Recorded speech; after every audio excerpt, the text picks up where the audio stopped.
기도하고 시작하겠습니다. 아버지 하나님 감사드립니다. 여기까지 하나님 아버지께서 은혜의 손길로 인도해 주셨습니다.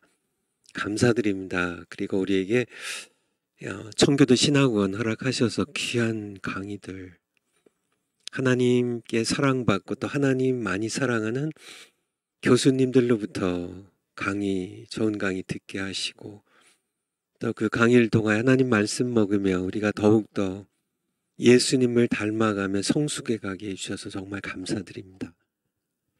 저희들 늘 감사하며 살아가는 저희들 될 수 있도록 우리 입에 불평이나 짜증보다 그런 것들은 멀어져 가고 하나님 아버지께 늘 찬송하고 감사하는 저희들 될 수 있도록 더욱더 저희들 빚어주시고 예수님 더욱 닮아갈 수 있도록 은총 베풀어 주세요. 오늘 또 2시부터 평택 순복음교회에서 성령의 나타남 집회도 있는데 시간 말씀 전하는 하나님의 귀한 종들마다 성령 충만하게 보여주시고 많은 주의 백성들 또 믿지 않는 사람들까지 참석하여서 성령 받고 모두 하나님의 사람들로 하나님의 용사들로 거듭난 귀한 시간들 될 수 있도록 은총 베풀어 주시고 특별히 우리 정광 목사님 건강 계속 지켜주시고 성령의 나타남의 통로로 귀하게 써주시기를 간구드립니다. 이 시간 저희들 함께 또 하나님 말씀 듣기 원합니다. 우리에게 말씀해 주시옵소서. 우리가 함께 듣겠습니다. 예수님의 이름으로 기도하옵나이다. 아멘. 제가 보통 아침에 제가 강의 시작하기 한 1시간 전쯤 보통 도착해요. 그래가지고 이제 기도하고 또 이제 또 강의 준비도 하면서 동시에 이제 우리 유범주 교수님 강의도 좀 듣고 이렇게 했는데 맞습니다. 우리가 북진 통일 그죠? 그동안 좀 이렇게 이승만 대통령께서 이렇게 부르짖으셨던 북진 통일 결국은 휴전을 하고 말았지만은 그러니까 우리 그러니까 미국에서 이제 정치적 상황으로 대통령 선거를 앞두고 이제 우리나라를 그냥 두 동강난체 그냥 유지하는 거로 이렇게 진행이 됐지만은 그것은 우리의 국부 이승만 대통령의 뜻과는 전혀 다른 것이었고요. 그렇지만은 압력에 의해서 할 수 없이 휴전에 대해서 찬성은 안 했고 또 휴전 조약식에 서명도 안 했지만은 그냥 그렇게 휴전이 되고 말았습니다. 지금 휴전 70주년이에요. 53년도 7월에 휴전이 됐으니까 70주년이에요. 하지만은 우리가 반드시 북진 통일을 이루어야 돼요. 근데 우리가 우리는 이렇게 군인이 아니니까 우리는 그리스도의 군사니까 우리는 복음으로 복음 통일 예수 한국 복음 통일 반드시 이루어야 돼요. 복음 통일로 우린 복음으로 하나님께서 도우셔서 복음으로 반드시 북한에 하나님을 대적하는 공산 정권 무너뜨리고요. 2,500만 동포 그들 노예처럼 살아가는 우리 2,500만 동포 반드시 해방시켜야 됩니다. 그래서 우리는 기도해야 되고요. 복음으로 싸워야 되고요. 우리가 남한의 교회들이 예수님 안에서 하나 되고요. 정말 교회들이 하나 돼야 되는데 정말 이렇게 생각만 하면 마음에 이렇게 좀 이렇게 답답하기도 하고 분통이 터지기도 하고요. 정말 어떻게 그렇게 이렇게 목사님들이 왜 그렇게 이 시대를 분별하지 못하는 그냥 우리 정광 목사님 표현대로 그냥 교인들 붙잡고 밥 먹고 살려고 교인들 그죠 붙잡고 있는 그런 목사님들이 너무나 많은 게 아닌가 싶어요. 하나님께서 얼마나 참 그들 나중에 심하게 심판대에서 책망하실지 좀 그러니까 예수님 안에서 하나 돼야 되는 거 아닌가요? 하나님의 뜻이 이 시대에 우리 대한민국을 향한 하나님의 뜻은 무엇일까요? 예수한국 복음 통일 아닌가요? 이 일을 위해서 우리 정원 목사님 그렇게 정말 목숨 걸고 뛰시는데 함께 참여해서 함께 참여해서 정원 목사님과 함께 싸우기는커녕 오히려 뒤에서 팔짱 끼고 있거나 심지어는 정원 목사님을 비난하고 시기 질투하는 그런 분들이 계시니까 정말 그런 분들은 어떻게 대체 정말 예수님을 믿는 건가? 정말 하나님의 뜻이 어디 있는지 정말 그분들이 하나님 앞에서 진실하게 자신의 생각을 내려놓고 정말 기도하는 분인지 기도한다면 하나님 앞에 그분들이 진실하게 자신의 마음을 쏟아놓으면서 하나님의 뜻을 간구한다면 아마 그렇지 않을 것 같아요. 그렇게 할 수 없을 것 같아. 함께 눈물로 대한민국을 위하여 눈물로 기도하고 함께 정광 목사님과 함께 이 조국 대한민국을 살리기 위하여 함께 싸우고요. 그러기 위해서 정말 자신이 섬기는 그런 교회와 함께 성도님들 그들에게 하나님의 뜻을 전하고 하나님께서 무엇을 원하시는지 정말 예수한국 복음 통일 반드시 이루어야 됩니다. 그래서 우리 이승만 대통령의 마지막 소원이죠. 결국은 이루지 못하고 하늘나라 가셨는데요. 반드시 우리 예수한국 복음 통일을 우리가 이루어야 돼요. 이루어야 됩니다. 그 일을 위해서 우리 성도님들 정말 이렇게 우리 지금 강의 듣는 여러분들 너무너무 감사드리고요. 여러분들이 그래도 계셔서 이번에 정권이 교체될 수 있었고 그래도 우리가 5년을 벌 수 있었는데요. 정말 우리 자유마을이 이제 이렇게 결국은 이렇게 교회의 뿌리를 내리고 교회가 전국에 교회 없는 데가 없잖아요. 교회가 자유마을의 중심이 돼야 돼요. 성도들이 자유마을의 중심이 되지 않는다면 자유마을은 사상 누각입니다. 그것은 허공에 뜬 바람, 구름처럼 바람 불면 날아가 버려요. 그러니까 우리 성도들이 자유마을의 중심이 돼야 되고 자유마을 위해서 이렇게 헌신하고 저도 부천에 사는데 요번에 좀 이렇게 마켓에 좀 이렇게 들리는데 그 앞에서도 이제 자유마을 위해서 이제 서명 받고 또 이제 사람들에게 자유마을 가입을 권하는 그런 모습을 뵀는데요. 너무너무 잘하고 계시고요. 그런데 전혀 예수님도 알지 못하고 교회에 속하지 아니한 그런 분들 서명 받는 것도 중요하지만은 더 중요한 거는 예수님 믿는 여러분 주변에 있는 예수님 믿는 분들 그분들이 자유마을의 핵심들이 되셔야 돼요.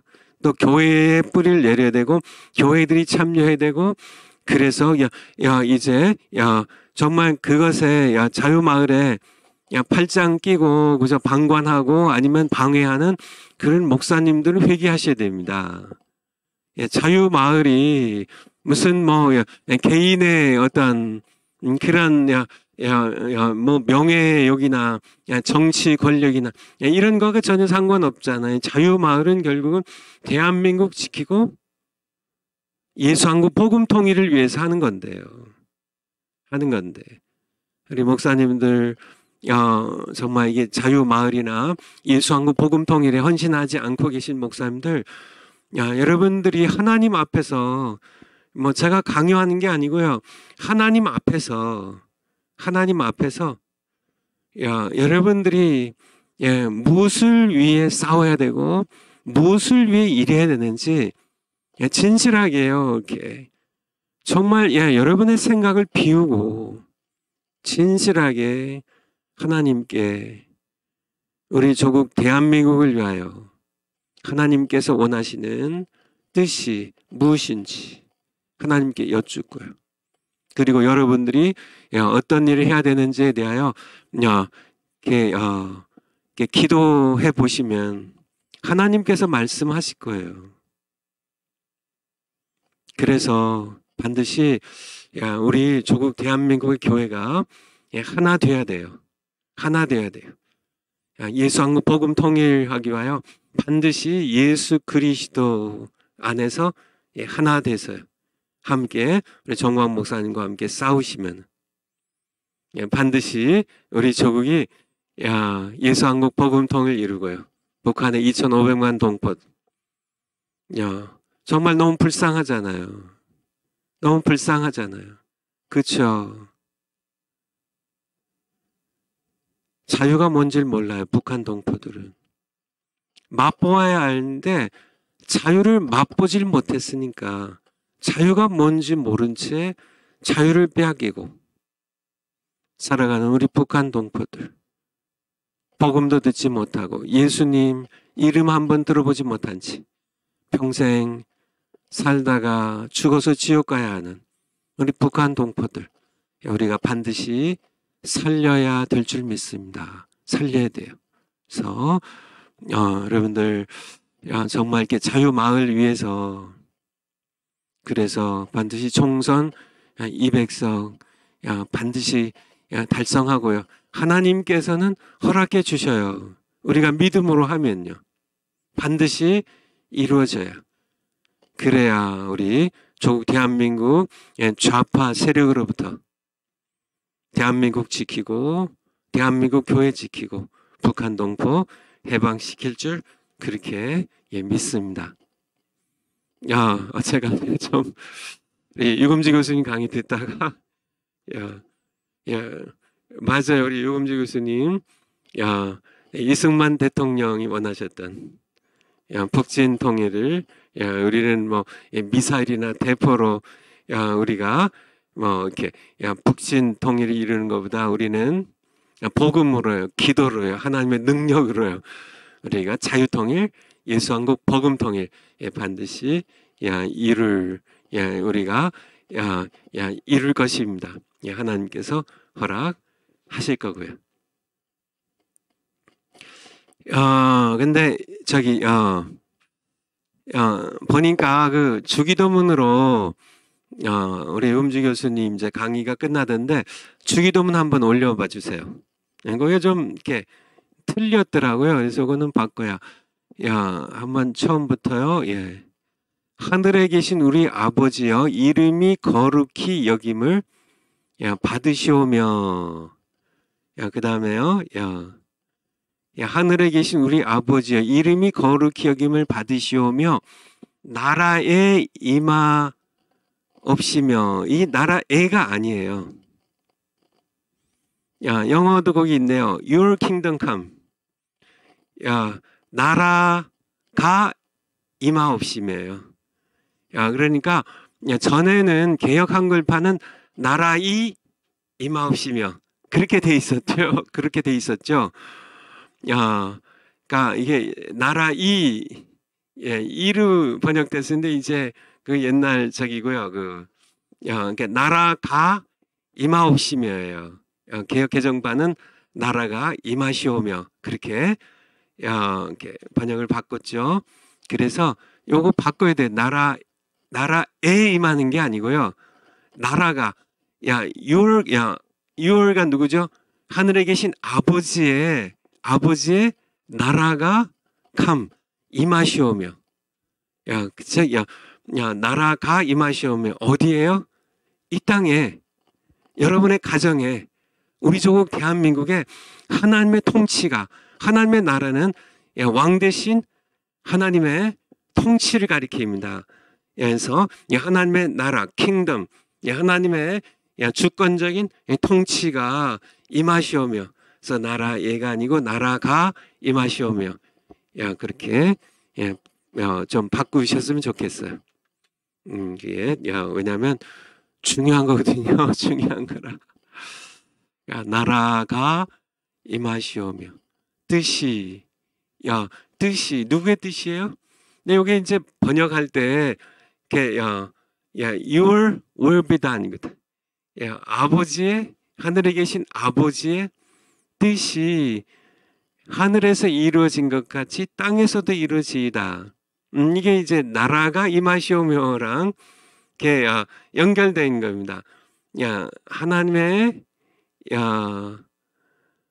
나라가 임하시오며, 이 땅에, 이 세상에 임하시오며, 하나님 아버지의 뜻이 하늘에서 이미 이루어진 것 같이 땅에서도, 이 땅에 에서도, 우리 이 땅에, 우리 가정에서도, 내 삶에서도, 대한민국에서도 하나님의 뜻이 이루어지이다는 그런 주기도문입니다. 아주 귀한 기도죠.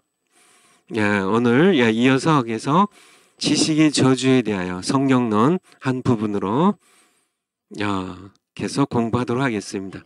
좀 앞서 이틀간에 걸쳐서 함께 공부한 것 잠깐만 좀 살펴보면, 첫 번째, 우리가 저주에 대해서 많이 잊고 사는데요. 저주는 창세기 1, 2장까지는 없었죠. 그리고 계시록 21장부터 22장에는 저주가 끝나요. 22장 3절에 다시 저주가 없으며, 새 예루살렘에는 저주가 없습니다. 다시는 저주가 없어요. 그 얘기는 뭐예요? 이때까지는 저주가 있었다는 얘기예요. 요한계시록 20장까지는 저주가 있었다는 얘기예요. 저주가 언제 생겼어요? 아담과 하와가 범죄한 창세기 3장부터 시작해서 지금 우리는 저주가 있는 세상을 살아가고 있다는, 근데 많은 사람들이 잊고 산다는 거예요. 저주가 지금 우리가 살아가는 이 세상 가운데 저주가 역사하고 있어요. 저주가 역사하고 있어요. 두 번째, 저주가, 저주 같은 게,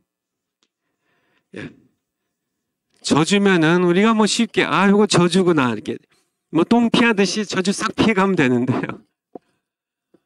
그런데, 뜻밖의 것이 저주가 된다는 얘기예요. 그래서 우리가 사진도 보여드리고 한 것처럼, 진주가, 그쵸? 존 스타인백의 소설, 진주라는 소설에 진주가 등장하는데, 그쵸? 그것이, 엄청난 행운, 또는 신앙적으로 얘기하면 엄청난 하나님의 복인 줄 알고 좋아했는데, 그게 저주가 됐다는 거죠. 참혹하고 비참한 저주가 됐던 거죠. 뜻밖의 것이, 진주가 저주가 돼. 1972년도에 시에라리온에, 아프리카의 서부 국가죠. 정말 주먹만한 다이아몬드가 발견되고, 이어서 다이아몬드 광산이 개발되면서 국가의 엄청난 부를, 그 가난에 찌든 그냥 그런 나라에 엄청난 부를 가져오게 되는데요. 하지만은 그 다이아몬드가 저주가 되어 있어요. 인구 450만 인구 가운데 35만 명이 내전으로 죽임을 당하고요. 막 소년들이 이제 끌려가가지고 청바지가 되고, 아들 빼앗기지 않으려고는 엄마 아빠를 아들이 보는데 앞에서 총으로 쏴 죽이고요. 막 아이들에게, 군인들에게 마약을 먹여가지고 전쟁터로 몰아넣고, 또 그냥 팔다리를, 팔목을 많이 잘랐죠. 그래서 수천의 사람들을 팔을 잘라서 평생 불구로 만들어버리고 하는, 그냥 비참한 그쵸. 이 다이아몬드가 얼마나 비참한, 그래서 심지어는 블라드 다이아몬드라고요. 피의 다이아몬드라는 이름을 붙일 만큼 그러니까 이 다이아몬드가 이게 그 나라의 저주가 된 것처럼 뜻밖이에요. 아니 다이아몬드가 왜 저주가 돼? 여성들이 예쁘게 뭐 결혼할 때 뭐 다이아몬드 이렇게 반지 사고 그게 어떻게 저주가 될 수 있나? 그게 저주가 될 수 있다는 거예요. 뜻밖의 것이 저주가 될 수 있다는 거예요. 근데 가장 뜻밖인 것이 이게 저주가 될 리가 없는데, 그쵸? 뭐 그냥 복권 당첨해가지고 100억 탄 게 그게 저주가 될 리가 그쵸? 누가 그를 저주라고 생각하겠어요? 그쵸? 뜻밖의 것 중에 가장 뜻밖의 것은 지식의 저주라는 겁니다. 지식이 저주가 된다는 거예요. 지식, 그 좋은 거 아닌가요? 유치원부터 뭐 초등학교, 뭐 중학교, 고등학교, 뭐 대학교, 뭐 가능하면 사람들이 지식을 얻기 위하여 또 세상 지식을 얻기 위하여 뭐 이게 신문도 보고 뭐 여러 가지 뭐 영어를 익혀서 영어 지식을 배우기도 하고 뭐 많은 것들 지식 아는 것 힘이라고요. 뭐 이렇게 지식을 얼마나 신성시하고 우상시하는데 지식이 저주가 된다는 지식이 전혀 뜻밖의 그게 지식은 선한 거 아닌가요? 그 좋은 거 아닌가요? 근데 그게 저주가 될 수 있다는 사실은 이 지식의 저주가 사람들이 권력이 저주가 되거든. 권력이 저주가 돼서 자살도 하고요. 정말 감옥도 가고 패가 망신하는 그런 역대 왕들, 대통령들 부지기수거든요. 이게 권력이 저주가 되죠. 차라리 평범하게 농사짓고 살면요. 평범하게 장사하며 살면 그냥 평범하게 학문하면서 그냥 교수하며 살면 되는데 이 권력 맛을 보면 권력이 마약처럼 그를 노예화 시켜가지고 이게 저주가 되는 저주가 뜻밖의 것이 저주가 되는데 가장 교묘하고 가장 광범하게 수많은 사람들 저주에 빠뜨리는 이 가장 파괴적인 이 저주가 지식의 저주라는 것을 너무나 많은 사람들이 전혀 뜻밖의 것이니까 전혀 이걸 눈치를 못 채요. 전혀 눈치를 못 채요. 아마 제가 뭐 잘은 모르지만 하나님 아시겠죠. 인류 역사상 지식이 저주가 된다는 것을 정말 이렇게 거의 전 세계 모든 사람들이 학자들이나 철학자들이나 모든 그런 종교인들이나 예수님 믿는 사람들이 이르기까지 지식이 저주가 된다는 것을 깨닫는 사람들이 없었던 상황 가운데서 하나님께서 마지막 때에 지식이 저주라는 것을 깨닫게 하셨는데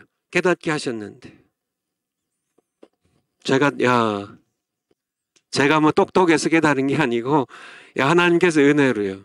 제가 신학자의 길을 걸어가려고 했는데 하나님께서 저를 목회자의 길을 걷게 하셨습니다. 그러면서 목회 현장에서 두 가지를 깨달았다고요. 하나가 뭐예요? 신학이, 그러니까 지식이에요. 신학이라는 지식이 죽은 영혼을 살리는데 무기력한 것을 발견하게 하셨습니다. 신학이 제가 총신에서 뭐 평생 제가 교회에서 살았고요. 제가 총신에서 공부하고 칼빈에서 공부하고 웨스트민스터도 공부했는데 이렇게 많은 시간을 투자해서 정말 내가 설교학을 배우고요. 내가 뭐 성령론을 배우고 내가 구약 신학을 배우고 신학을 배우고 제가 선교학을 배우고 뭐 여러 가지 배우고 이제 칼빈과 웨스트민스터에서는 조직 신학을 제가 그렇게 집중적으로 배웠는데 이 배운 지식이 신학의 지식이 영혼을 구원하는데 아무 쓸모가 없었다는 거예요. 그러면 이거 심각한 거 아닌가요? 아니, 야, 뭐 예를 들어서 이렇게 뭐 농부가 농사를 짓는데 또 감자도 심고 뭐 벼도 심고 뭐 농사를 뭐 짓는데 근데 뭐 결과가 아무것도 없다면 먹고 살 만한 그런 양식이 전혀 생산되지 않는다면 그런 농사 짓지 말아야죠. 그렇죠. 다 빈 껍데기만 아무 먹을 게 없어요. 감자 농사를 짓는데 그 방법을 하면 감자가 전혀 먹고 살 양식을 전혀 거둘 수가 없으면 그 농사를 그 다음에 또 그 농사 짓고요. 또 그 농사 짓고 그렇게 뭐 평생 20년, 30년, 50년 그 농사를 짓는 농부는 없습니다. 농부는 한번 그렇게 해서 안 되면 그 농사 때려치워요. 먹고 살 양식이 생산 안 되는데 그런데 왜 신학교는 죽은 영혼을 살릴 수 없는데 아무 추수를 거둬들이지 못하는데 왜 자꾸 심냐고요. 또 심고 또 심고 또 심고요. 또 그 다음에 또 가르치고 그 다음에 또 가르치고 또 가르치고 또 가르치고 그렇게 그것을 수백 년 동안 그렇게 가르치고 또 가르치고요. 왜 그렇게 하냐고요. 신학교 교수님들이 밥 먹고 살기 위해서 하는 건가요? 신학생들이나 목사님들이 다 멍청해서 그런가요? 왜? 알면서도 이것이 왜 그러냐는 얘기. 두 번째 발견하는 건 평균적으로 보면 평균적으로 본 겁니다. 개별적으로 한 사람 한 사람 본 게 아니라 목사님들 10,000명 그냥 임의로요. 그냥 뽑아가지고 10,000명 신앙을 평균 내보고요. 일반 성도님들 신학을 배우지 않은 일반 성도님들 10,000명 뽑아서 평균 신앙을 한번 평균 내보면 놀랍게도요. 놀랍죠. 아니 목사님들이 신앙이 더 좋아야 되잖아요. 목사님들이 예수님의 동정녀 탄생을 더 순수하게 깨끗하게 믿어야 되잖아요. 그런데 그렇지 않다는 얘기예요. 저도 몰랐습니다. 목회 현장에 갔어요. 우리 성도님들 만나고 성도님들을 섬기면서요. 그리고 목회 과정을 통하여 동료 목사님들 보면서요. 함께 교제하면서 보니까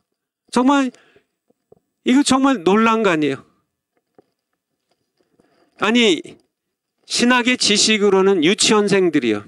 그쵸. 성도님들 뭐 날마다 가서 밥 먹고 살아가면서 일하는 그런 분들 그쵸. 뭐 세탁소에서 하루 종일 일하다가 피곤하게 집에 가서 밥 먹고 누웠다가 또 새벽같이 또 일하러 나가는 이 평신도들 그저 하루에 성경 3장 읽기도 바쁜 겨우겨우 식사 기도하고 잠깐 기도하고 주일 예배 드리는 그런 성도님들 신학의 지식으로는 유치원생 같은 그런 일반 성도님들이 늘 밥 먹고 성경만 연구하는 그렇죠. 그렇지 않은 목사님들도 많겠지만은 그래도 신학교 우리 3년 내내 신학 공부하고 뭐 신약도 공부하고 구약도 공부하고 뭐 조직 신학도 공부하고 뭐 다 공부한 이 목사님들 그리고 그래도 설교하기 위해서 그래도 성경 읽어야 되잖아요. 설교하기 위해서라도 그렇게 성경을 일반 성도님들보다 훨씬 가까이 하는 그래도 참 설교 준비하기 위해서 여러 참 하나님께 그래도 무릎 꿇는 목사님들보다 어떻게 평신도들이 창세기 1장을 평신도들이 더 순수하게 신앙이 더 좋다는 얘기예요.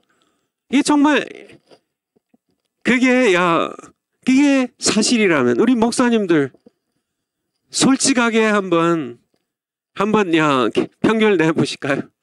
우리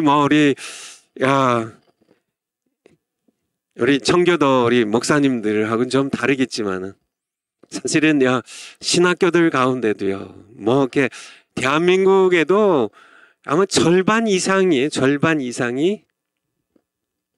성경을 하나님의 말씀 그대로 정확무원 하나님의 말씀을 믿지 않는 신학교들이, 심지어는 이런 얘기 드려서 좀 죄송하지만은 장신의 교수님들의 거의 대부분이요. 김초롱 교수님과 한 두어 분 빼놓고는 다 성경을 정확무원 하나님의 말씀으로 믿지 않습니다. 오히려 문서설 가르치고요. 고등 비평들, 성경 비평학을 가르치고, 그런 장신이 그렇다면 대한민국의 교회 대들보 가운데 하나인 장신이 그렇다면 말 다 한 거 아닌가요? 미국에 마찬가지예요. 미국에 더 심합니다. 유럽은 완전히 거의 신학교 가운데 살아남은 신학교회가 거의 없을 만큼, 제가 다 모르지만요, 거의 다 무너졌어요. 유럽 거의 다 무너졌어요. 거기서 배출되는 그런 이 신학자들이 가장 성경을 안 믿고요. 성경을 그냥 마구 인간의 이성으로 마구 난도질합니다. 그들은 하나님의 말씀으로 성경을 존중하지 않아요. 전혀 존중하지 않습니다. 하나님의 말씀으로 인정하지 않으니까. 그들은 사실 정확하게 얘기하면 그들은 무신론자들입니다. 그런데 신학교 교수를 해요. 동성애를 가르칩니다. 그거 다 괜찮다고. 다 인본주의예요. 정말 하나님을 두려워할 줄 모르는 그런 사람들, 신학자들인지. 그들 전부 성경에 노아의 홍수 신화래, 신화. 단군 신화처럼 신화래요. 홍해가 갈라진 사건은 다 신화래요. 모세도 만들어진 인물이래요. 아브라함도 지어진 신화 속의 인물이래. 그들은 완전히 하나님이 그들 가운데 없어요. 무신론자들입니다. 그런 무신론자 신학자들 밑에서 배워가지고 이제 한국에 와서 신학자가 되거나 목사가 되신 분들, 제가 정말 이렇게 감신이나 이렇게 한신이나 이런 데 공부하고 목사 안수 받으신 분들의 거의 모두가 성경을 하나님의 말씀을 믿지 않습니다.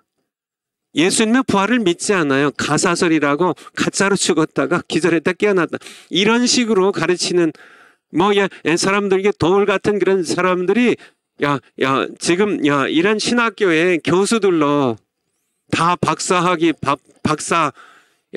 가운 입고 정말 졸업식도 하고 많은 이런 분들이 속에는 깡통이에요. 전부 믿지 않습니다. 무신론자들이에요.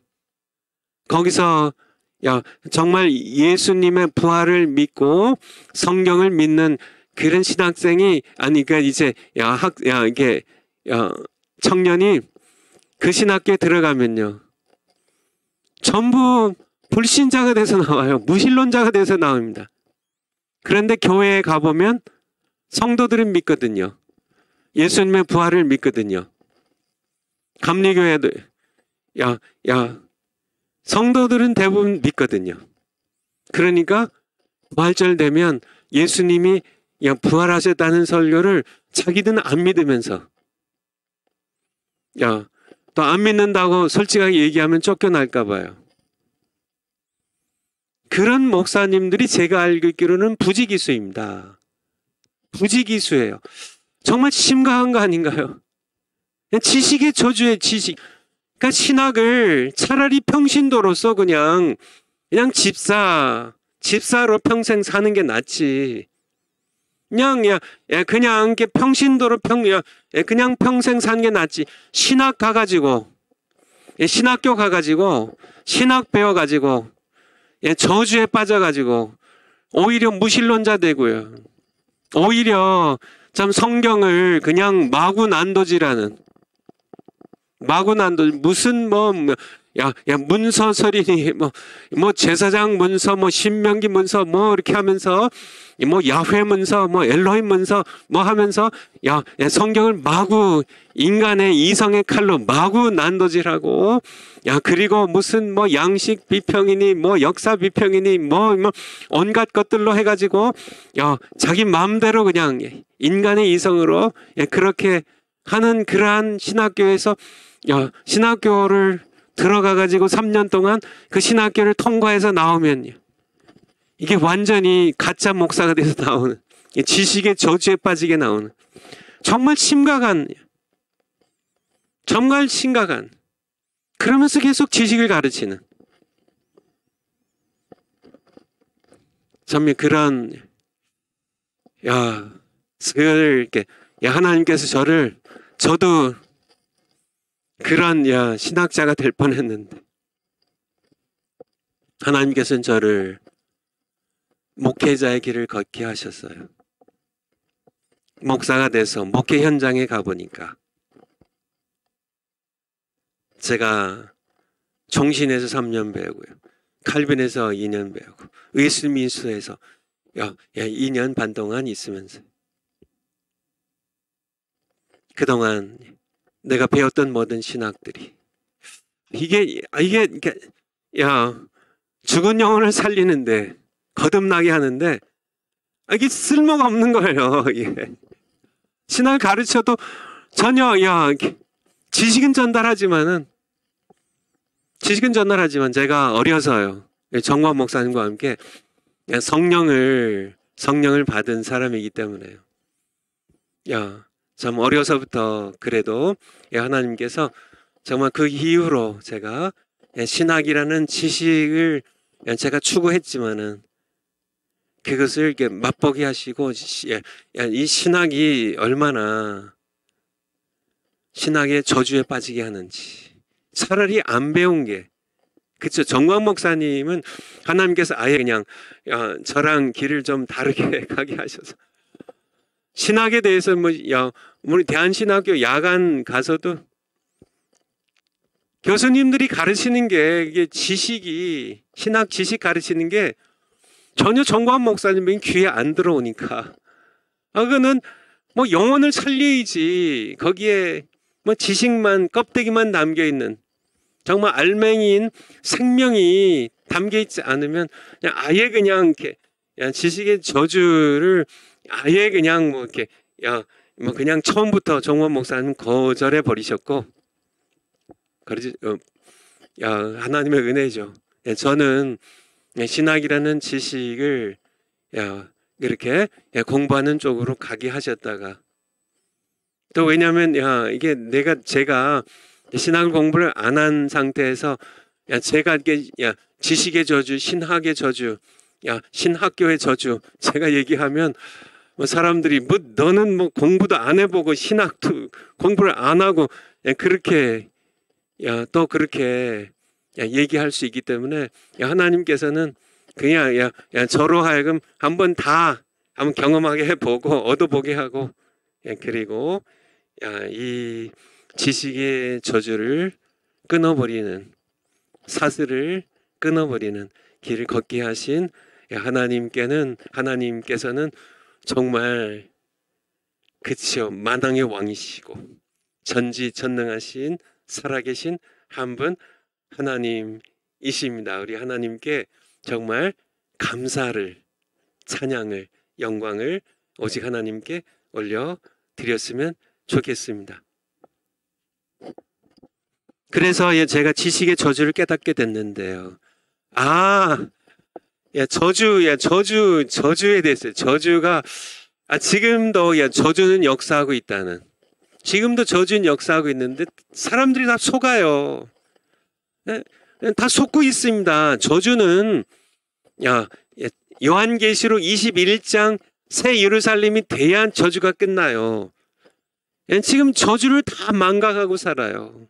근데 저주는 엄청나게 역사하고 있는데, 권력이 저주가 되고요, 다이아몬드가 저주가 되고요. 근데 가장 기가 막힌, 교묘하게 수많은 사람들을 속이는 가장 엄청난 저주는 지식의 가장 뜻밖의 저주는 지식의 저주라는 거고요. 예, 하나님께서는 이것을 저로 하여금 목회자의 길을 걷게 하셔서 깨닫게 하셨다는 거고요. 성경으로 돌아가면은요, 성경에 보면 에덴 동산에 두 나무가 있었다는 거죠. 예. 에덴 동산 한복판에요. 에덴 동산 한복판에 두 나무가 있었어요. 두 나무입니다. 선악을 알게 하는 지식의 나무만 있었던 게 아니에요. 우리가 성경 구절 다 찾아봤었죠. 창세기 장에 다 찾아봤죠. 선악을 알게 하는 지식의 나무 말고 또 어떤 나무가 중앙에 있었어요?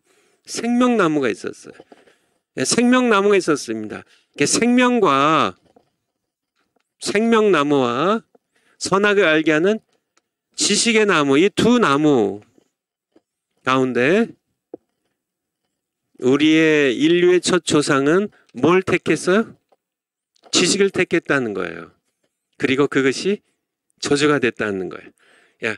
창세기 3장에 그대로 나옵니다. 이 지식이, 선악을 알게 하는 이 지식, 이걸 탐한 것 때문에 이 지식은 얻었지만은 이 지식이 저주가 되어서요. 저주가 되어서, 그쵸? 이제 뱀이 하나님의 저주를 받고, 땅이 사람 때문에 저주를 받고요. 그쵸? 사람이 이제 이 땅 가운데 살아가면서 이 지식을 얻고 사실은 이 땅에 저주가 시작되는, 결국은 사람은 이 죄 때문에, 지식을 얻은 이 지식 때문에 우리는 죄인이 되고 에덴 동산에서 쫓겨나고, 이게 모두 이제 저주가 사람을 이제 사슬처럼 끌고 가는, 결국은 육신적으로도 죽어야 되고 영적으로도 하나님께 쫓겨나면서 죽어야 되는 그런. 근데 오늘날도 마찬가지란 얘기예요. 오늘날도 우리는 생명나무와 지식나무 두 사이에 서 있다는 얘기. 신학교들마다 다 생명나무와 지식나무. 근데 생명나무가 있는 것들 몰라요. 있는 걸 몰라요. 그리고 지식만 전해요. 지식만 탐해요. 하와가 정말 이게 뱀의 사탄의 유혹을 받아가지고, 사탄의 유혹을 받아가지고 이제 이제 그 나무의 선악과 나무의 열매를 이렇게 보니까 정말 탐스러워 보이고 지혜롭게 할 만큼 탐스러워 보이고 보암직하고, 정말 이렇게 그 지식만 탐하는, 하나님과 같이 되려가는, 참 지식을, 선악을 아는 지식에 있어서 하나님과 같이 되려가는 인간의 교만이 함께, 인간의 탐욕과 함께 어우러져서 이 지식을 따먹는데, 선악을 알게 하는 이 지식을 따먹는데, 그것이 저주가 되는, 그것이 바로 어디서부터 시작됐어요? 에덴 동산부터 시작됐다는 거예요. 지식의 저주는 에덴 동산부터 시작됐습니다. 그래서 창세기 3장에 시작돼서 어디까지요? 요한계시록 20장까지. 이 저주는, 이 지식의 저주는 요한계시록 20장까지 계속돼요. 오늘날 마찬가지입니다. 지식의 저주가 계속돼요. 신학교들이 다 거의 예외 없이 다 지식의 저주에 빠져 있어요. 신학의 저주예요. 신학교의 저주예요. 신학교만 가면 다 신앙들이 병들어요. 다 지식이라는 그런 저주에 빠져가지고요. 전부 그때부터 신앙이 차가워지고요. 노아 홍수에 하나님의 역사를, 그것을 신화처럼 생각하게 되고, 그렇죠. 기도가 건성이 되어버리고, 그렇게 자신의 명예의 욕만 따라서 교회만 크게 만들어가지고, 그죠? 그렇게 자기 성공만 자랑하려고 하는, 다 지식의 저주지, 신학의 저주지. 그런 정말 너무 안타까운 그런 이 시대를 우리가 함께 살아가고 있어요. 그래서 다섯 번째가 순서가 중요하다는 겁니다. 순서가 지난 시간 마지막 시간에 순서가 중요해요. 순서가 지식이 나쁜 게 아니죠. 그렇죠? 하나님께서도 선악을 아는 지식을 갖고 계시니까. 선악을 아는 지식이 왜 나빠요? 하나님께서 말씀하시잖아요. 이 사람들이 선악을 아는 지식에 있어서 우리와 같이 되었으니까 이제 생명나무도 따먹지 못하기 위하여 에덴 동산에서 내보내자고 말씀하신 것처럼 하나님께서 선악을 알고 아는 지식 가지고 이건 좋은 거죠. 그렇지만은 이 순서가 중요하다는 얘기예요. 하나님의 뜻대로 먼저 생명을 먼저 택하고 이 생명입니다. 이 생명 우리 육신의 생명보다 이게 하나님이 생명이시죠. 그렇죠? 예수님이 생명이세요. 내가 곧 길이요 진리요 생명이니 내가 생명의 떡이니 나는 부활이요 생명이니 말씀하신 것이 사실은 생명의 근원은 예수님이시고 생명이 예수님이세요. 예수님이 생명이시고 우리는 예수님을 먼저 택해야 되는데요. 예수를 먼저 택해야 되는데 지식을 먼저 택하면서요. 이 지식이 저주가 되는 순서가 중요하다는 얘기예요. 순서가 뭐 좀 바꾸면 어때요? 뭐 이렇게 국 먼저 먹든지 밥 먼저 먹든지 순서가 뭐 중요합니까? 맞아요. 뭐 국 먼저 먹든지 밥 먼저 먹든지 그 상관없어요. 그렇죠. 뭐 여러분들이 뭐 이렇게 이게 다른 세상 일들은 상관없어요. 그렇지만은 예수님을 믿고 우리가 살아가는 이 신앙에 있어서는 순서는 목숨처럼 중요해요. 순서는 이 순서가 매우 중요하다는 얘기입니다. 생명이 예수님이 먼저예요. 예수님이 먼저입니다. 그리고 그 다음에 지식이 따라오면 그 지식은 복이 되지만은 생명이신 예수님보다 지식을 먼저 택하면 오히려 생명으로 나아가는 길을 막아버린다는 얘기예요. 성경을 한번 보죠. 우리 파워포인트 먼저 올려주시고요. 순서가 중요하다는 겁니다. 지식은 저주가 아니라 좋은 것이에요. 하나님도 갖고 계시니까. 선악을 아는 지식도 마찬가지입니다. 그러나 욕망을 따라 지식을 먼저 택하면 그 지식은 생명길을 막는 저주가 된다는 겁니다. 한번 성경을 한번 볼까요? 창세기 3장 5절 6절. 창세기 3장 5절 6절.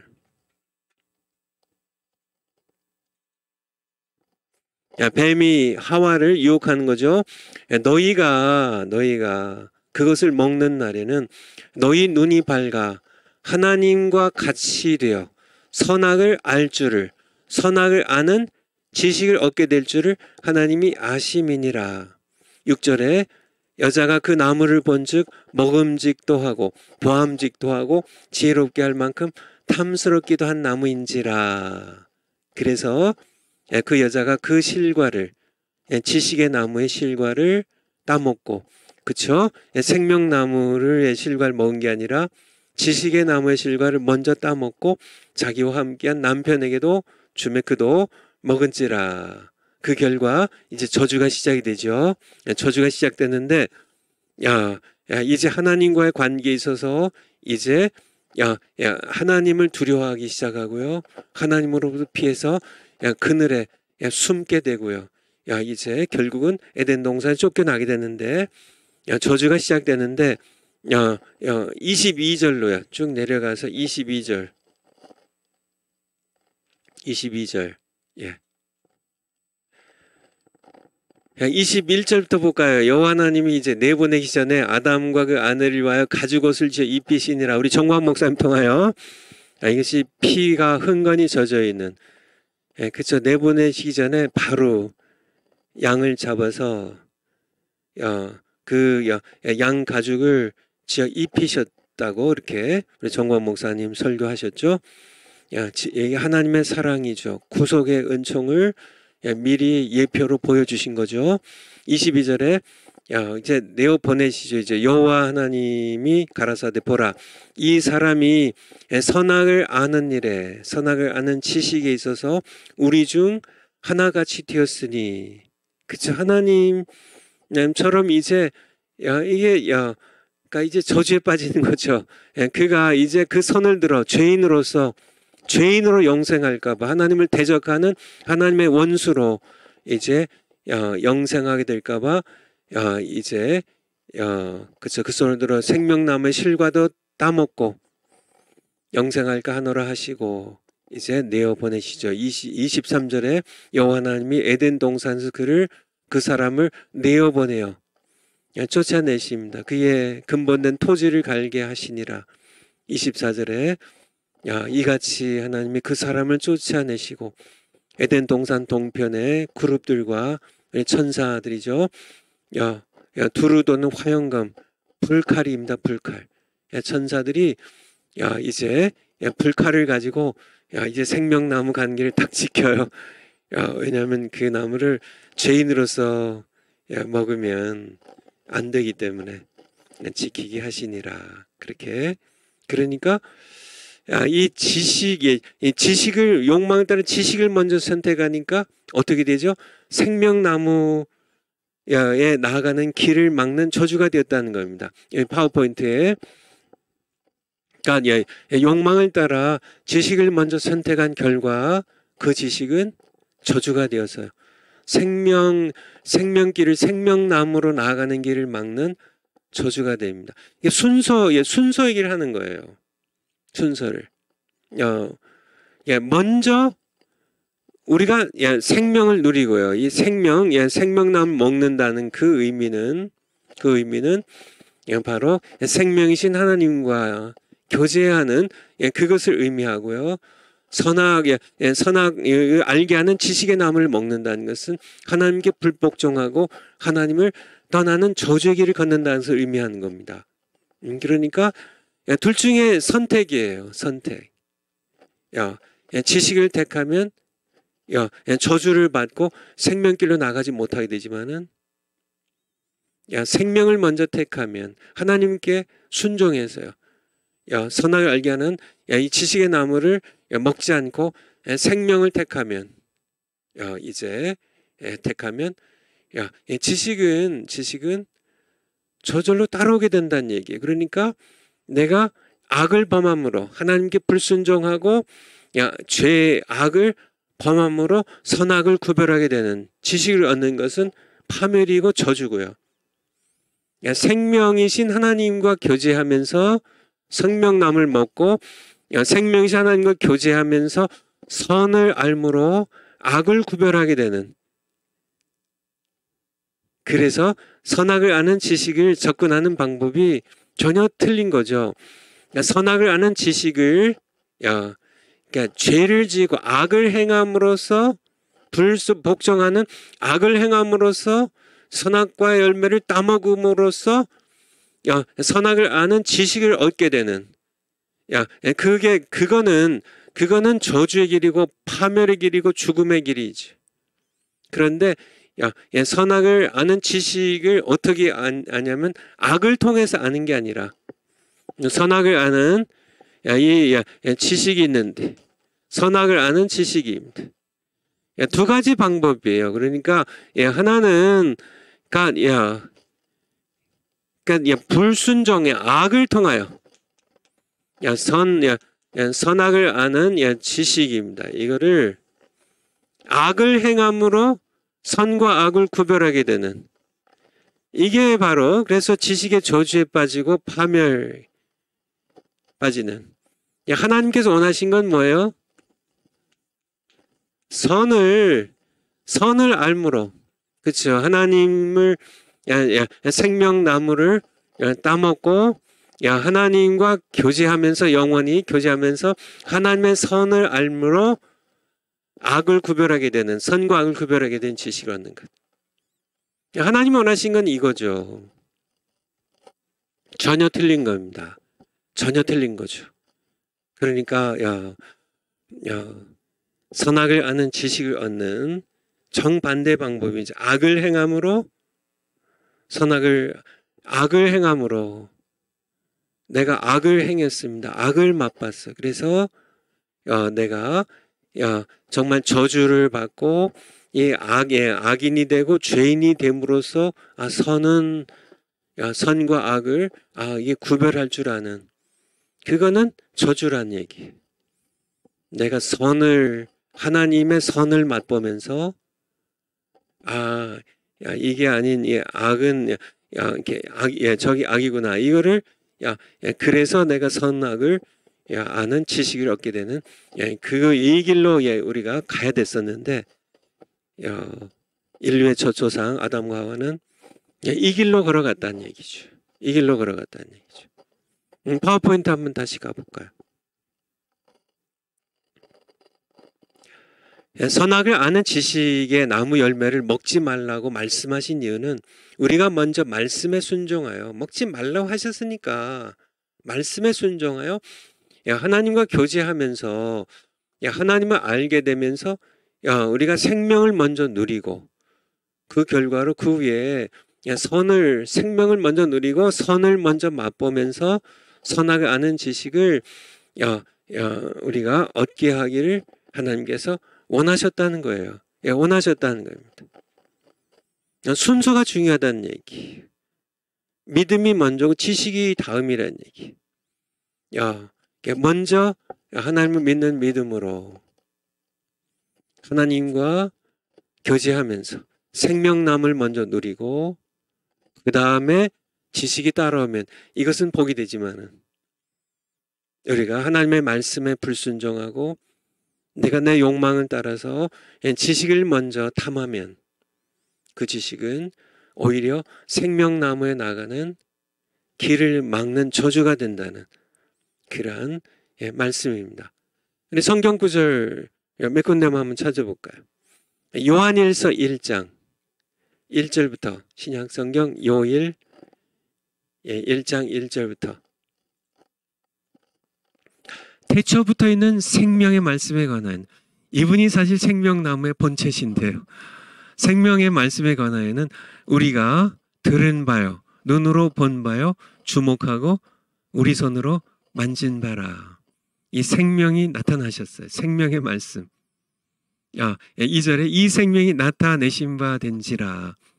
다시 생명나무이신, 생명이신 예수님께서 이 세상에 오셨습니다. 나타내신 바 된지라.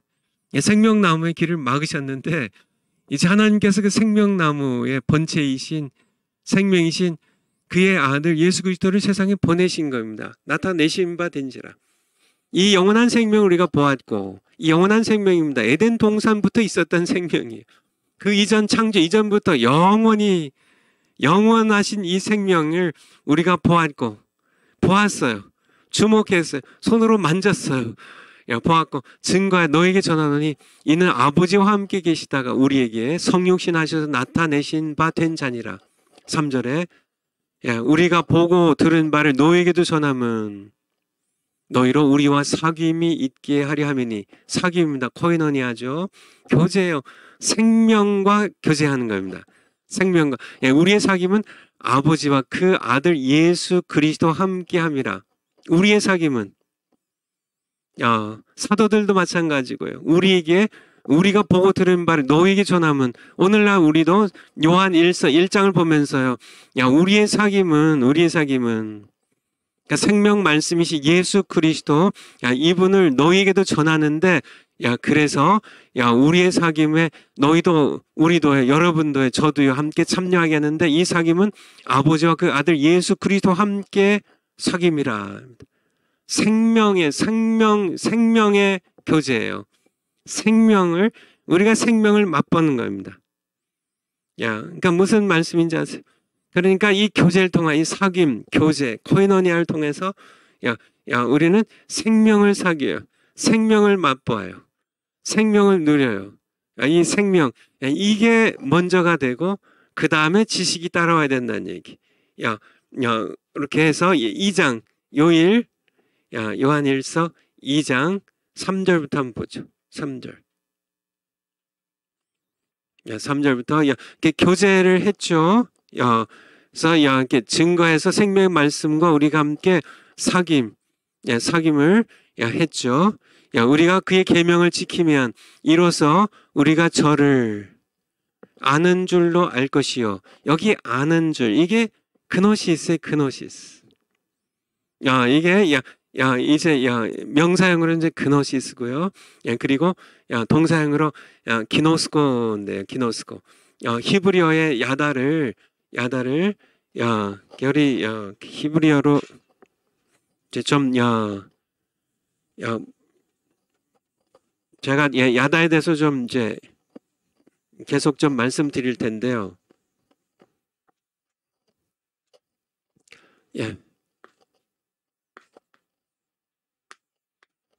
히브리어 야다거든요. 야다. 야다. 보통 야다. 이 단어에 대해서 이 히브리어 야다를 우리 헬라에서는 기노스코로요. 기노스코로 이제 헬라어로 이렇게 번역을 했는데요. 이게 안다는 뜻입니다. 한국말로 안다. 안다는 뜻이. 안다. 그러니까 여기에 요한일서 2장 3절에서도 우리가 그의 계명을 지키면 이로써 우리가 그를 예수 그리스도 하나님을 아는 줄로 알 것이요. 이게 이제 기노스코인데 기노스코. 그러니까 아는 것, 이 아는 것 어떻게 알아요? 1장 1절에서 3절 본 것처럼 사귐 교제를 통하여 생명의 말씀이 우리 가운데 나타나신 바 된지라. 우리가 그를 들었고 보았고 주목하였고 손으로 만진 바라. 우리가 이 생명을 너에게도 전하면 이 생명을 우리와 함께 누리는 교제하는 사귐 코이노나를 통하여 이 생명을 사귀는 사귐을 바로 하나님과 그의 아들 예수 그리스도와 함께 사귐을 통하여 아는 줄로. 우리가 근데 계명을 지키면 생명 그러니까 선악을 알게 하는 지식의 나무 먹지 말라. 계명이죠. 지켜야 되는데요. 우리가 오늘날도 하나님을 사랑하고 내 이웃을 내 몸처럼 사랑하라고. 너희가 서로 사랑하면 이로써 너희가 내 제자인 줄 알리라고. 그렇게 예수님 말씀하실 때 그의 계명을 지키면 이 계명을 지키는 가운데 우리는 뭐를 알 수 있냐면 내가 생명이신 예수님을 아는 줄. 이 지식입니다. 이 지식은 생명의 지식이에요. 생명의 지식.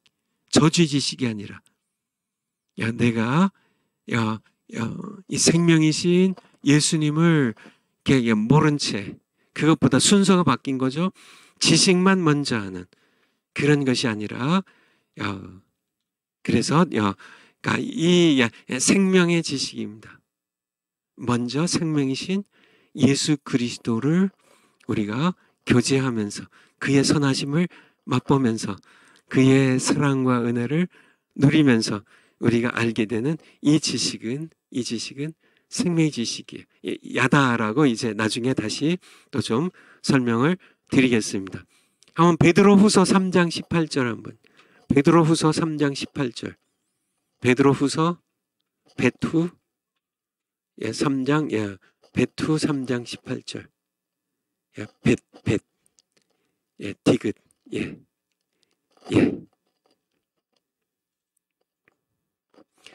오직 우리 주 곧 구주 예수 그리스도의 은혜와 저를 아는 지식에서, 이게 그노시스, 이게 명사형이죠. 저를 아는 지식에서 자라가라. 지식입니다. 이 지식은 야다의 지식이에요. 이제 야다에 대해서 좀 다음 시간에 좀 이렇게 여러분들에게 설명드릴 텐데, 생명을 누림으로써 얻는 지식이에요. 이게 순서가 매우 중요하다는 얘기죠. 구약 성경으로 한번 가서 예레미야 24장 7절. 예레미야 24장 7절.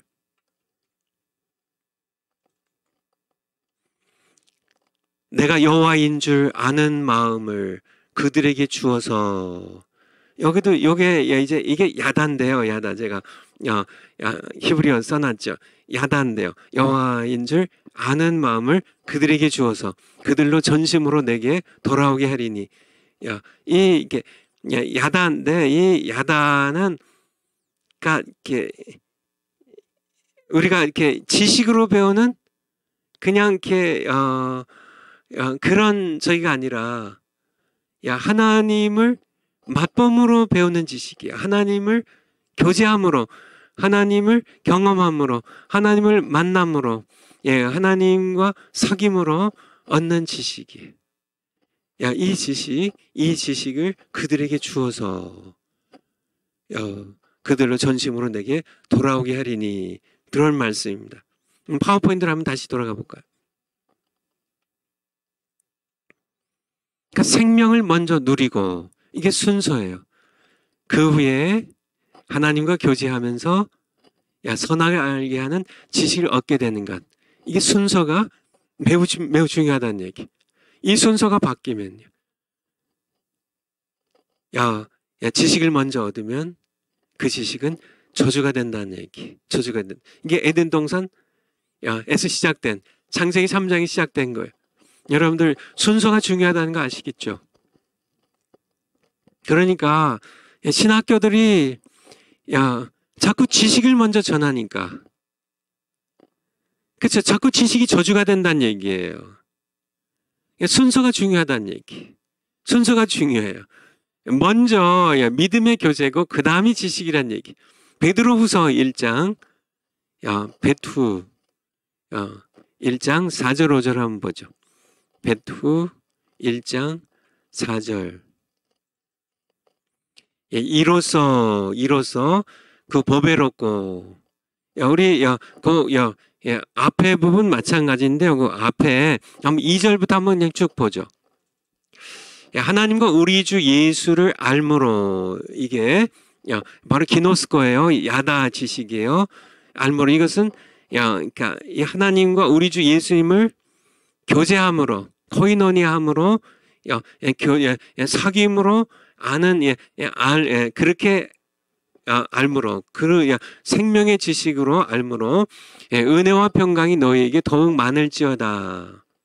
3절에 그의 신기한 능력으로 생명과 경건에 속한 모든 것을 생명을 누리게 하신 거예요. 생명을 먼저 누리고 얻는 생명의 지식이에요.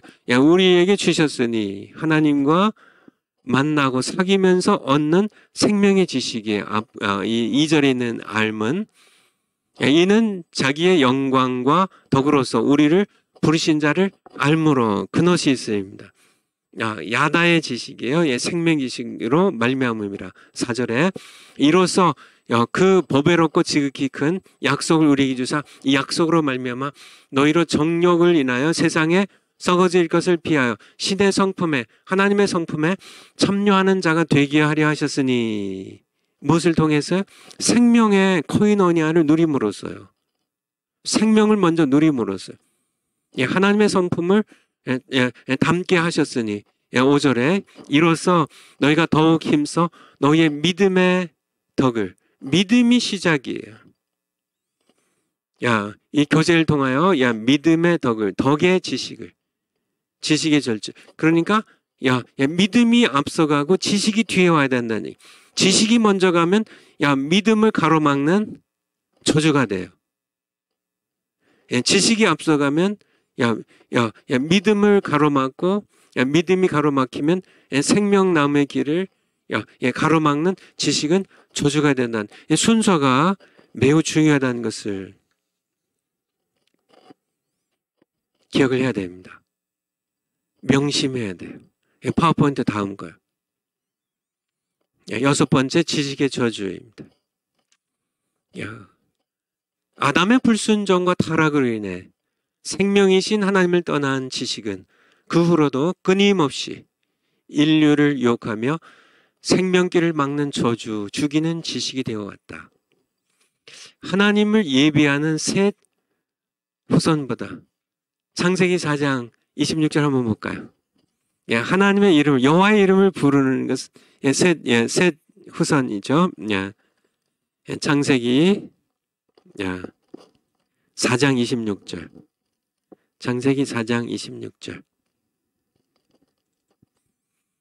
그러니까 이제 아담과 아벨이 태어났는데 아벨은 이렇게 아벨의 제사를, 아벨의 예배를 하나님 받으시고 가인의 제사를 안 받으시니까 가인이 아벨을 쳐 죽였잖아요.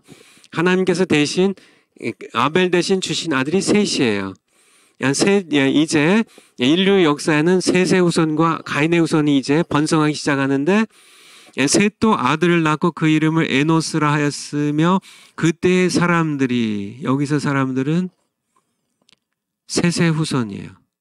셋의 후손들이 비로소 여호와의 이름을 불렀더라. 여호와의 이름을 부르는 게 뭐예요? 하나님을 찾고 하나님께 예배드리는 것에 대한 성경적 표현이죠. 셋의 후손은 예배를 드리는 그런 후손이죠. 이것을 이제 노아가 이어가고 아브라함이 이어가는데, 그래서 하나님을 예배하고 하나님의 이름을 부르는 셋의 후손보다, 우리 파워포인트로요, 하나님을 떠난 가인의 후손이, 하나님을 떠난 가인의 후손이 지식에 앞서가며 당시 인류 문화 문명을 주도했듯이, 그러니까 인류의 문화 문명은 누가 주도해요? 셋의 후손이 아니라 가인의 후손이 주도했다는 얘기예요. 창세기 4장 한번 1절부터 한번 볼까요? 4장 1절. 창세기 4장 이제 아담이 그 아내 하와 동침함에 하와가 잉태할 가인을 낳고, 또 2절에 아벨을 낳죠.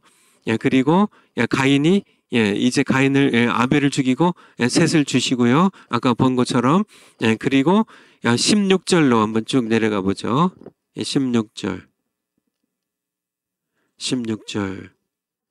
가인이 이제 아벨을 죽인 후에요, 여호와 앞을 떠나 나가 에덴 동편 너 땅에 거하였더니, 여기서 중요한 단어가 하나님 앞을 떠났어요. 하나님을 떠났습니다. 하나님께서 가인을 이제 저주하시고, 이제 땅이 이제 더 이상 가인을 위하여 열매를 맺지 못하게 하시고, 그러니까 가인이 여호와 앞을 떠났죠. 아내와 17절 아내와 동침하니 그가 잉태하여 에녹을 낳은지라. 가인이 성을 쌓고 그 아들의 이름으로 성을 이름하여 에녹이라.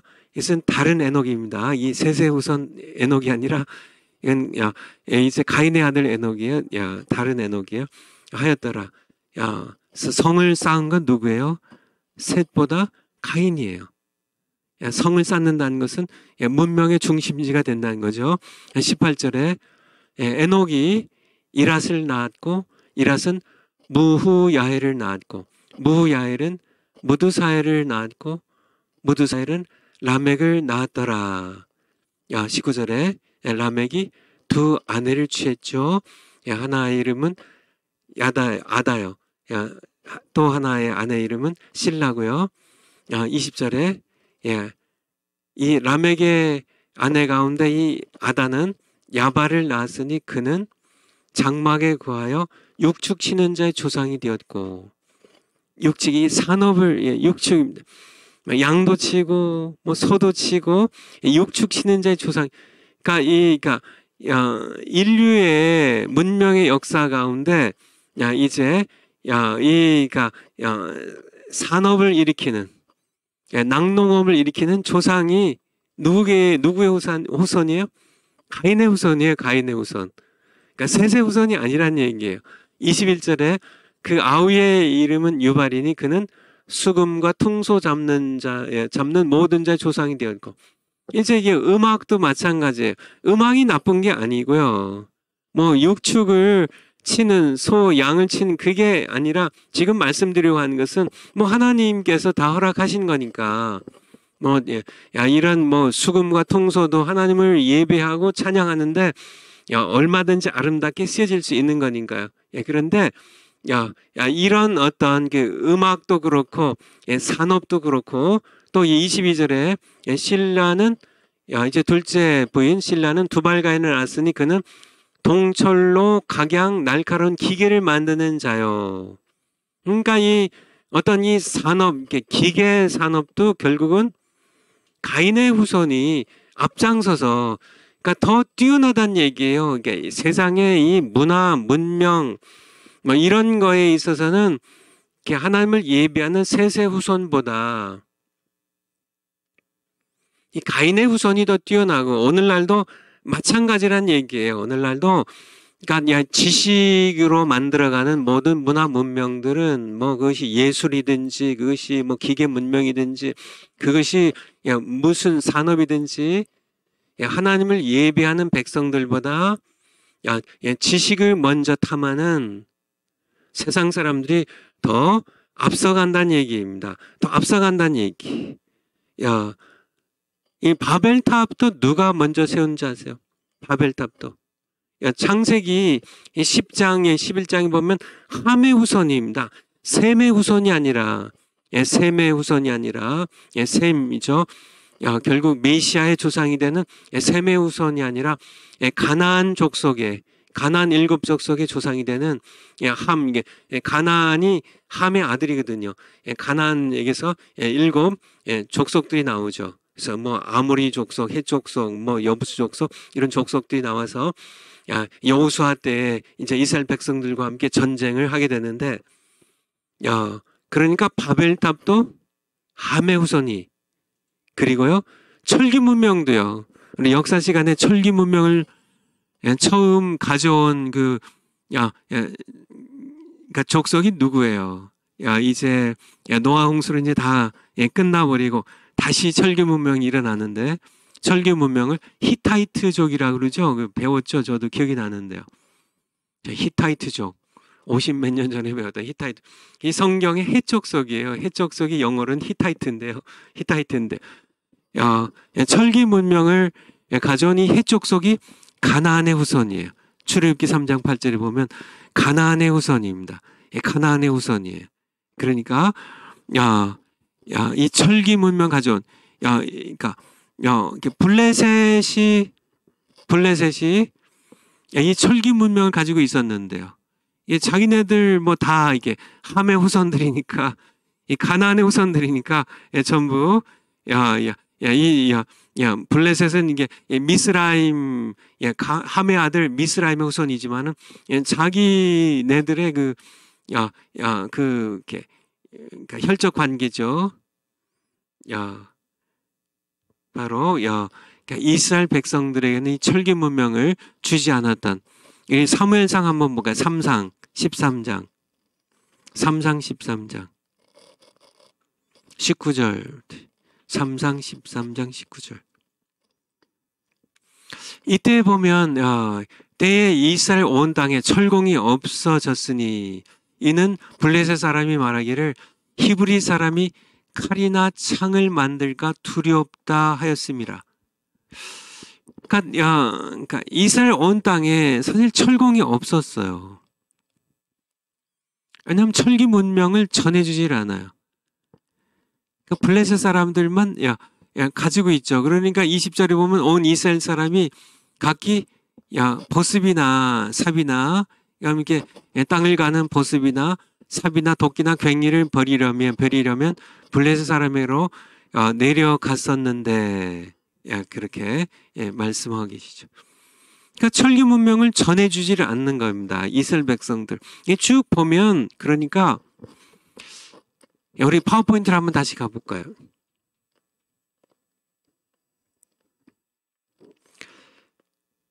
그러니까 작은 두 번째 하나님을 예배하는 셋 후손보다 하나님을 떠난 가인의 후손이 지식에 앞서가며 당시 인류의 문화 문명을 주도했듯이 오늘날도 하나님을 떠난 인간 이성을 우상시하는 세상 사람들이 지식을 선도하며 학문, 예술, 문화, 문명을 주도하고 있다는 겁니다.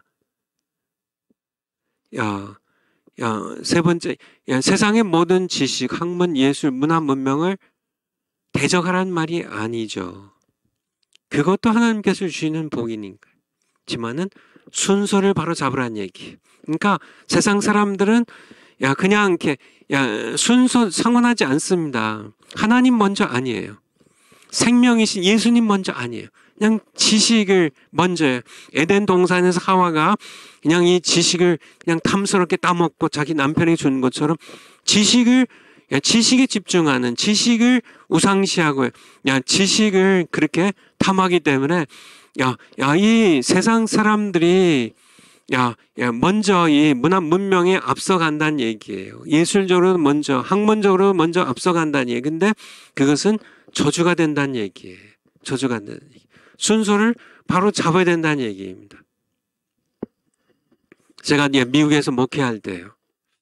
미국의 교회들이 지금 한국 교회들은 어떻게 하는지 제가 늘 우리 사랑제일교회에서만 거의 예배를 드리기 때문에 이제 이렇게 첨단 좀 이렇게 문명을 좀 도입하는 그런 교회들을 가본 적이 없어서 잘 모르겠지만은 미국에서는 제가 이렇게 바로 제가 목회하던 교회 바로 앞에 북가주에서 가장 큰 미국인 교회가 하나 있었는데요.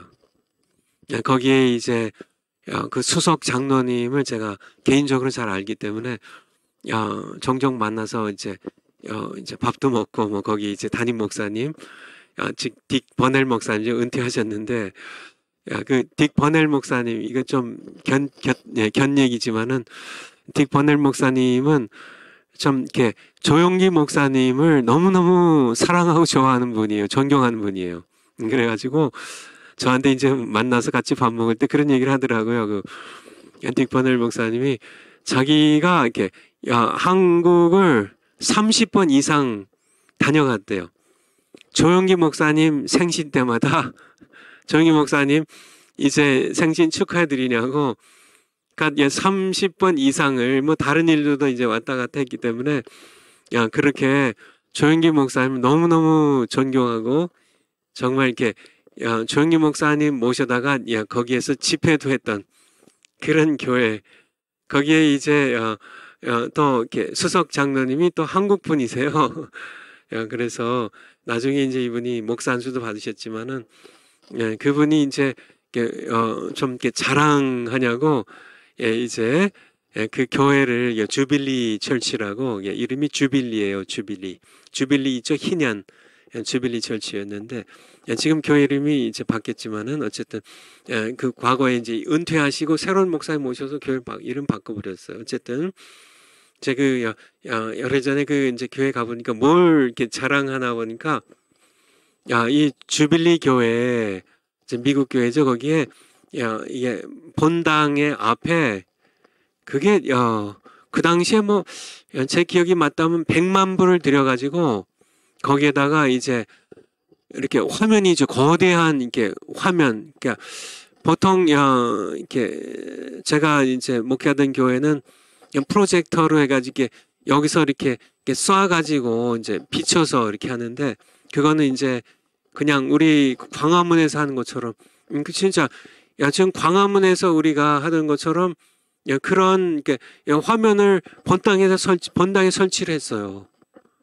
그 당시에는 엄청 비싸가지고 이렇게 한 100만 불인가 이렇게 들여서 설치를 했다고 자랑 이렇게 하는 그런 그걸 제가 이렇게 봤었는데요. 그러니까 미국 교회들이 자꾸 우리 교포 교회도 마찬가지고요. 자꾸 청소년들이 떠나요. 청년들이 자꾸 떠나요. 자꾸 떠나고 이제 어른들도 신앙이 약해지니까 자녀들 그냥 교회 안 간다고 그냥 놔두고 자꾸 그러니까 급격하게 청소년들이 떠나요. 떠나니까 교회들이 이제 청소년들을 붙잡으려고 시설에 매달려요. 그래서 아이들이 이제 이렇게 첨단 문명의 시설들 막 그냥 좋은 시설들 악기들도 그냥 좋은 악기들 갖다 막 사주고 막 그냥 이렇게 이제 앞에 스크린도 막 엄청나게 막 비싼 것들 막 해주고 이게 드럼도 막 비싼 드럼 사다 주고, 막, 그리고 아이들에게 막 이렇게, 게임 같은 것도 막 교회 안에다가 게임기도 막 갖다 놓고요. 아이들이 즐겁게, 또 그냥 막 이렇게 피자 파티도 해주고, 막 피자 사다 막 먹이고, 막 그렇게 하는데요. 청소년들이 돌아올까요? 돌아오지 않는다는 얘기. 왜 그래요? 세상이 더 잘해요. 아이들이요, 세상에서, 교회에서 아무리 청소년들 즐겁게 해줘도요, 피자, 파티 해주고, 즐겁게, 게임도 막 도입해주고, 즐겁게 이렇게, 그거로 승부해서는 결코 청소년들을 잡을 수가 없어요. 다 뺏겨요. 다 뺏깁니다. 세상이 훨씬 더 뛰어나요. 영화요? 교회가 영화 만들어도 세상이 영화 만드는 거 못 쫓아갑니다. 음악이요? 교회가 아무리 좋은 악기 갖다 놓고 아무리 음악적으로 세상을 능가하려고 해서 음악적으로 아이들이 음악 좋아하는, 요즘 아이들이 음악 좋아하잖아요. 그거 잡으려고 해도요. 우리 한국의 K-팝으로 아이들 청소년 다 뺏기는데요. 잡으려고 교회에 음악 시설, 막 음악 수준을 높이고, 막 음악 악기를 막 고급화하고, 아무리 애를 써도 세상 못 쫓아갑니다. 왜냐하면, 인간의 이성을, 인간의 지식을 정말 우상시하는 세상 사람들이 훨씬 더 예술적으로요, 음악적으로요, 문화적으로, 문명적으로, 스포츠나 뭐든 영화, 이런 모든 면에 세상을 결코 교회가 능가할 수 없어요. 미국 교회도 마찬가지고요. 한국 교회도 마찬가지입니다.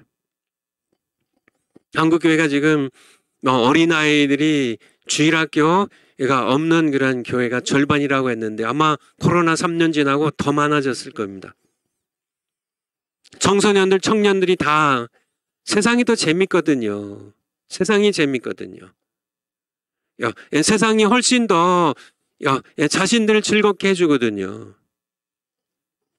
세상이 훨씬 더 지식적으로도요, 예술적으로도요, 문화적으로도, 문명적으로도, 학문적으로도 더 앞서가거든요. 결코 교회가 정말 세상에 무슨 지식적인 거로, 세상의 예술적인 거로, 문화적인 문명적인 것으로 세상과 경쟁하면 교회는 백전백패하고 청소년 다 뺏깁니다. 결코 잡을 수 없어요. 교회가 어떻게 해야 되는 줄 아세요? 순서를 바로 잡으라는 얘기입니다. 생명 먼저. 자녀들에게 먼저요. 어렸을 때부터 자녀들에게 생명을 맛보게 하라는 얘기예요. 생명입니다. 우리 육신의 고기 덩어리 이 생명을 얘기하는 게 아니라 하나님께 있는 이 생명입니다. 영원하신 생명이에요. 생명의 말씀이 우리에게 나타나신지라 했던 예수 안에 있는 생명이에요.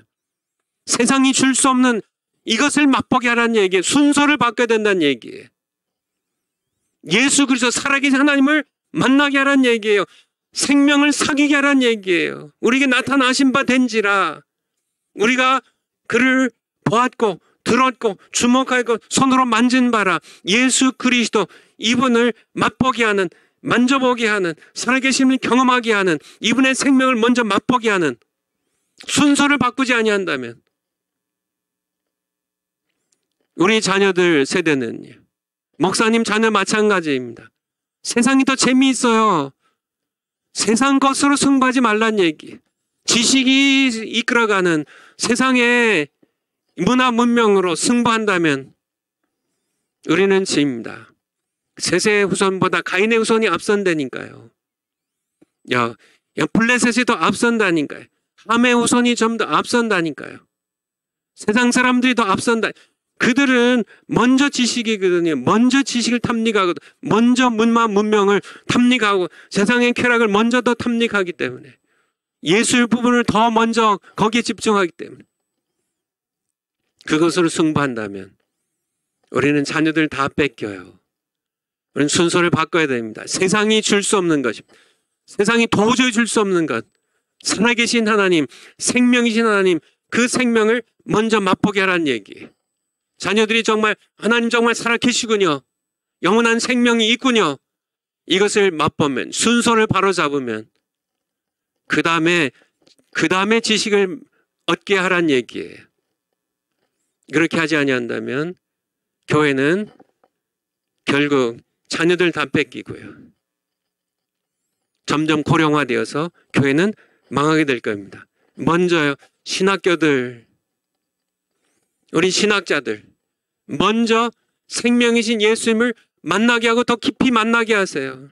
자꾸 신학교에서 여러분들이 배운 신학 지식 전달하는, 정보 전달하는 그런 것, 그것은 인본주의 대학교가 더 잘합니다. 왜 그것을 흉내내세요? 여기서 마치고요. 이제 1시간 쉰 다음에 이어서 하도록 하겠습니다.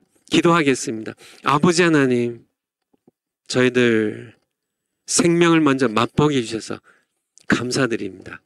우리 자녀들에게도 먼저 생명을 맛보게 하고, 신학교들이 지식을 자꾸 먼저 전하는데 살아계신 하나님을 만나는 것에 우선을 둘 수 있는, 순서를 바로잡을 수 있는 신학교들 될 수 있도록 그렇게 하나님 회개하고 돌아오게 해주세요.